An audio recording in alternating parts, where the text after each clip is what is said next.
آگے اللہ رب العالمین نے دو طبقوں کا ذکر کیا، یہود کی دو طبقوں کا۔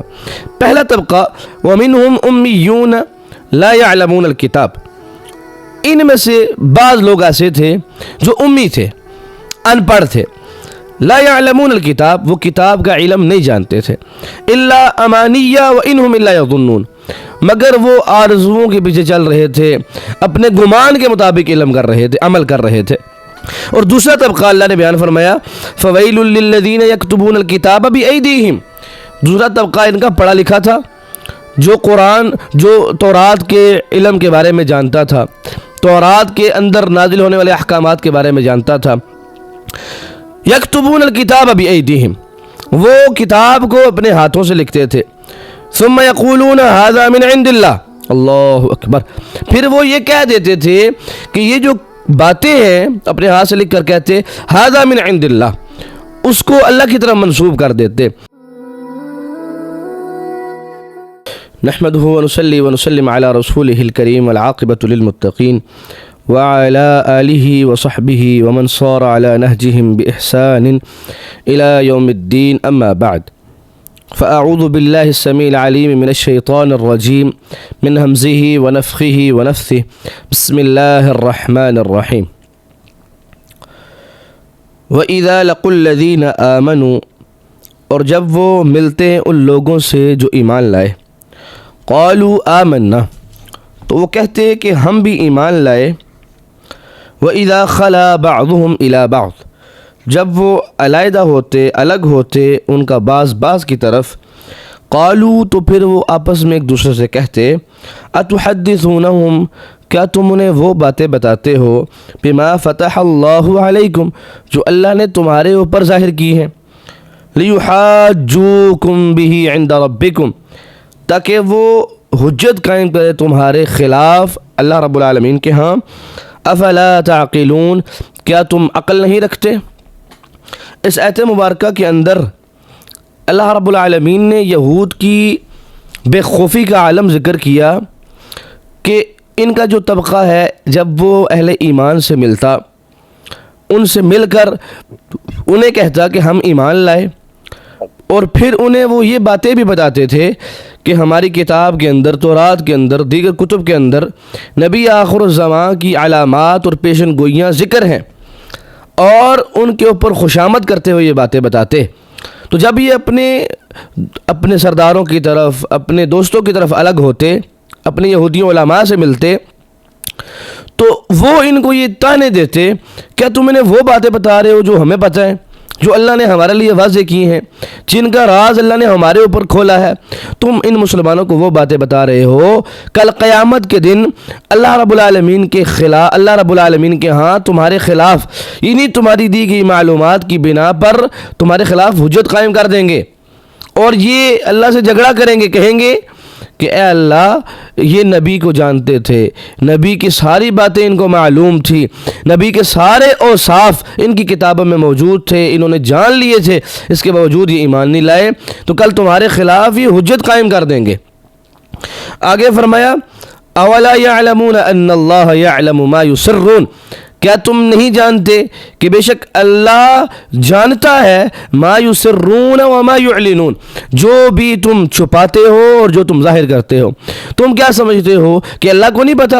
اللہ کو پتہ ہے کہ تمہیں ساری حقیقت تمہارے اوپر اشکار ہو گئی ہے، تم نبی آخر الزمان کو پہچان چکے ہو کہ یہی حقیقی نبی ہے، حقیقی آخری نبی ہے، اس کے باوجود تم ایمان نہیں لا رہے، تو کیا اللہ کو ان چیزوں کا نہیں پتہ؟ چاہے تم ظاہر کرو، چاہے تم اس کو چھپا لو، اللہ کو خوب علم ہے۔ آگے اللہ رب العالمین نے دو طبقوں کا ذکر کیا، یہود کی دو طبقوں کا۔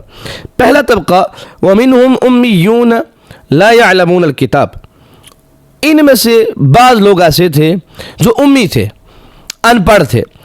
لا يعلمون الکتاب، وہ کتاب کا علم نہیں جانتے تھے۔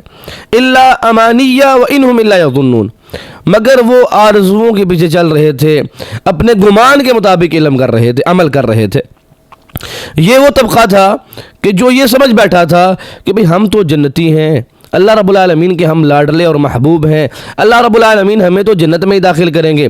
بالفرض اگر ہم جہنم میں چلے بھی گئے تو کچھ دن بعد اللہ رب العالمین ہمیں واپس جنت میں داخل کر دیں گے. تو یہ ان کی تمنائیں تھی, آرزویں تھی, اور یہ کہتے تھے کہ ہمیں ہمارے اسلاف بچا لیں گے, ہمارے علماء ہمیں بچا لیں گے. تو یہ ان کی ایک کم عقلی بھی تھی, اور اس کم عقلی اور اس ان پڑھ ہونے کی وجہ سے یہ گمراہ بھی تھے. اور دوسرا طبقہ اللہ نے بیان فرمایا فویل للذین یکتبون الکتاب بایدیہم. دوسرا طبقہ ان کا پڑھا لکھا تھا, جو تورات کے علم کے بارے میں جانتا تھا, تورات کے اندر نازل ہونے والے احکامات کے بارے میں جانتا تھا. یکتبون الکتاب بایدیہم, وہ کتاب کو اپنے ہاتھوں سے لکھتے تھے. ثم یقولون ھذا من عند اللہ, اللہ اکبر. پھر وہ یہ کہہ دیتے تھے کہ یہ جو باتیں ہیں اپنے ہاتھ سے لکھ کر کہتے ھذا من عند اللہ, اس کو اللہ کی طرف منسوب کر دیتے. آپ اندازہ لگائیں کہ یہ پڑھا لکھا طبقہ خود بھی گمراہ تھے اور غلط فتوے دے کر لوگوں کو بھی گمراہ کر رہے تھے. اور ڈٹھائی کا عالم یہ تھا, بے خوفی کا عالم یہ تھا کہ ان غلط باتوں کو جو یہ خود کر رہے تھے اس کو اللہ کی طرف منسوب کر رہے ہیں. ولا حول ولا قوت الا باللہ والعیاذ باللہ. اور فرمایا کس لیے وہ یہ کرتے تھے؟ لیشتروا به ثمنا قلیلا, تاکہ وہ عارضی متاع, لیشتروا به ثمنا قلیلا, تاکہ وہ لوگوں کی خواہشات کے مطابق ان کو فتوے دے کر دنیاوی متاع حاصل کر سکیں, دنیاوی فائدہ حاصل کر سکیں. فرمایا فویل لہم مما کتبت ایدیہم, بہت بڑی ہلاکت ہے ان کے لیے کہ جو اپنے ہاتھوں سے لکھتے ہیں. وویل لہم مما یکسبون, اور بہت بڑی ہلاکت ہے اس پر جو وہ کما رہے ہیں. یعنی کہ اگر ان کے پاس کوئی بندہ آتا, کوئی سوال کرتا, کوئی مسئلہ پوچھتا, تو بجائے اس کے کہ وہ یہ اس کو کہتے کہ اللہ اور اس کے رسول کا یہ فرمان ہے, مگر یہ اس کو یہ کہتے کہ ہمارے علماء کا یہ قول ہے, اور باور یہ کرواتے کہ یہ جو قول ہے یہی عین شریعت ہے. آج امت میں بھی یہی کچھ ہو رہا ہے. لوگوں کو ان کی خواہشات کے مطابق مسئلے بتائے جا رہے ہیں. کس لیے؟ تاکہ وہ ان کو مالی مدد کریں, دنیاوی فائدہ دیں. تو دنیاوی فائدے کے لیے فویل لہم, بہت بڑی ہلاکت ہے. تو فویل کے اوپر جو تنوین ہے یہ تنوین تعظیم ہے. تو یہ بہت بڑی ہلاکت ہے اس پر جو وہ لکھ رہے ہیں. کیا لکھ رہے ہیں؟ وہ باتیں جو ان کے مزاج کے مطابق ہیں, وہ باتیں جو ان کی خواہشات کے مطابق ہیں, وہ باتیں جو ان کے علماء کے اقوال کو مضبوط کر رہی ہیں. اور یہاں تک کہ اب تو یہ سننے کو بھی ملتا ہے, اصول القرخی ایک کتاب ہے امام قرخی رحمہ اللہ کی, ان کے جو لکھے ہوئے باتیں لکھی ہوئی ہیں اس میں یہ بات امام قرخی کے متعلق منسوب کی جاتی ہے, واللہ اعلم بمراد من ذلک, کہ میں نے وہ جب بات پڑھی تو میں دھنگ رہ گیا کہ اگر کوئی بات قرآن و سنت, قرآن کی واضح آیت آ جائے, حدیث صحیح حدیث سند کے ساتھ مل جائے, اور پھر اس کے مقابلے میں امام کا قول ہو, تو پھر کیا کیا جائے؟ انہوں نے 3 باتیں نکالی اس پر سے. پہلی بات وہ یہ کہتے ہیں, ان کا اصول ہے یہ, پہلا اصول یہ ہے کہ اس آیت کو اس بات کی طرف تحویل کیا جائے, اس بات کی طرف لے کے جایا جائے کہ ممکن ہے کہ اس آیت کی نسخ میں دوسری آیت یہ منسوخ ہے اور دوسری آیت نسخ ہے, ایسی بات کی جائے. دوسری بات یہ ہے کہ ممکن ہے کہ اس سے بہتر بھی کوئی مسئلہ موجود ہو. اور تیسری بات وہ یہ کہتے ہیں, اللہ ہمیں اپنے پناہ میں رکھے, وہ یہ کہتے ہیں کہ پھر اس حدیث کو, اس قرآن کی آیت کو تعویل کیا جائے گا. ولا حول ولا قوت الا باللہ. کس لیے؟ اس لیے کہ اس امام کے قول کو ڈیفینڈ کر سکیں, بجائے اس کے کہ جتنے بھی ائمہ مشہور گزرے ہیں, ائمہ اربعہ کہہ لیں اور دیگر ائمہ اربعہ کے متعلق یہ بات واضح ہے. انہوں نے یہ کہا, المختصر بات یہ ہے کہ انہوں نے یہ کہا کہ اذا صح الحدیث وہ مذہبی, یہ کہا کہ جو صحیح حدیث ہے وہی میرا مذہب ہے. کسی نے یہ کہا کہ اگر صحیح بات تمہیں رسول اللہ کی صحیح بات مل جائے, قرآن کی صحیح آیت مل جائے اور میرا قول آ جائے, میرے قول کو دیوار پہ دے مارو. کسی نے یہ کہا کہ بھئی اگر قرآن اور حدیث کے خلاف میری بات آ جائے تو میری بات کو چھوڑ دو, قرآن و حدیث کو لے لو. اصل تو اصول یہ تھا. تو اللہ سے دعا ہے کہ اللہ رب العالمین ہمیں یہ جو ان کے باطل فرقے ہیں, باطل ان کے عقیدے ہیں جس طرح یہود میں تھے, اللہ رب العالمین ہمیں ان فتنوں سے محفوظ فرمائے. اور یہ بات بھی اسی طرح سمجھ لیں کہ اگر ہم ان کی روش پہ چلے, اگر ہم ان کے نقش قدم پہ چلے تو ہمارے لیے بھی وہی ہلاکت ہے جو ان کے مقدر میں تھی.